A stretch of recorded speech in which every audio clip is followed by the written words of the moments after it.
Sedef hastalığı derimizde bulunan bazı hücrelerin aşırı çoğalmasıyla oluşan bir cilt hastalığı. Genetik faktörlerin etkisiyle çevresel bir takım faktörler, stres gibi, çevre kirliliği, travma, bazı ilaçlar gibi faktörlerin de tetiklediği zeminde oluşan bir cilt hastalığı.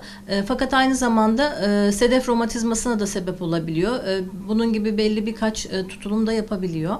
En sık belirtileri daha çok diz, dirsek, saçlı derimiz ve kalçalarda görülen kızarık, üzeri böyle sedef hastalığı ismini de oradan alıyor zaten. Sedef rengi kepeklerle kaplı döküntüler yapıyor vücutta. Bu şekilde belirtiler veriyor. Yine tırnak tutulumları yapabiliyor. Tırnaklarda bozulmalar, renk değişiklikleri, çukurlaşmalar yapabiliyor.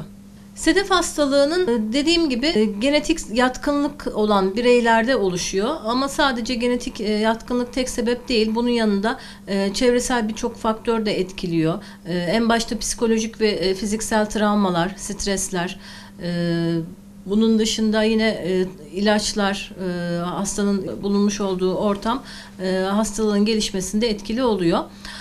Hastalığın tedavisi günümüze kadar oldukça sınırlıydı. Bir takım bağışıklığı baskılayan ilaçlar kullanılıyordu.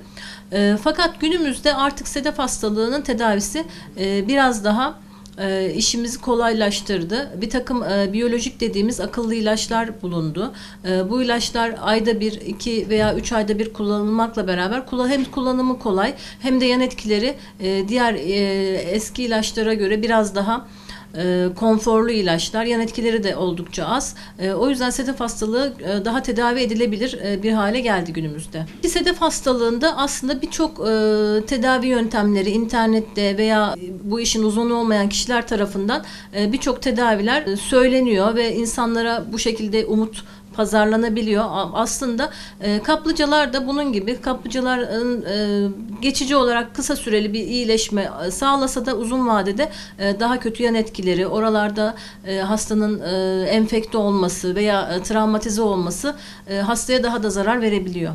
Sedef hastalığına yakalanan kişiler öncelikle hem psikolojik hem de fiziksel travmalardan uzak durmalı. Hayatlarından stresi çıkarmalı.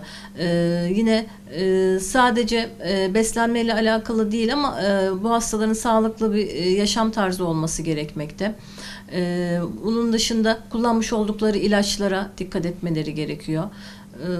Bu gibi önlemlerle sedef hastalığı hafifletilebilir. Sedef hastalarında bir de sık gördüğümüz işte hastalığım tedavi edilmiyor, artık bu hastalığın çaresi yok, ömür boyu sürecek şeklinde düşündükleri için bu onları hem psikososyal anlamda da geri çekilmeye itiyor. Kesinlikle böyle düşünmemeliler. Hastalığın günümüzde tedavisi var. Tedavilerini olsunlar. Uzman dermatologlara veya üniversite hastanelerine başvurarak bir tedavi programı başlasınlar. Sedef hastalığı aslında bebeklikten yaşlılığa kadar her yaşta görülebilir. Ama en sık görüldüğü yaşlar, başladığı yaşlar özellikle 20-30'lu ve 50-60'lı yaşlarda sık başladığını görüyoruz. Ama her yaşta da görülebilir sedef hastalığı. Sedef hastalığı bulaşıcı değildir. Kesinlikle fiziksel temasla bulaşmaz. O yüzden sedef hastalarından kesinlikle kaçınmamak, uzak durmamak, onları soyutlamamamız, onları toplum içinde bir yere koymamız mutlaka gerekli. Sedef hastaları da kesinlikle hastalığın kronik olması onları ümitsizliğe düşürmesin.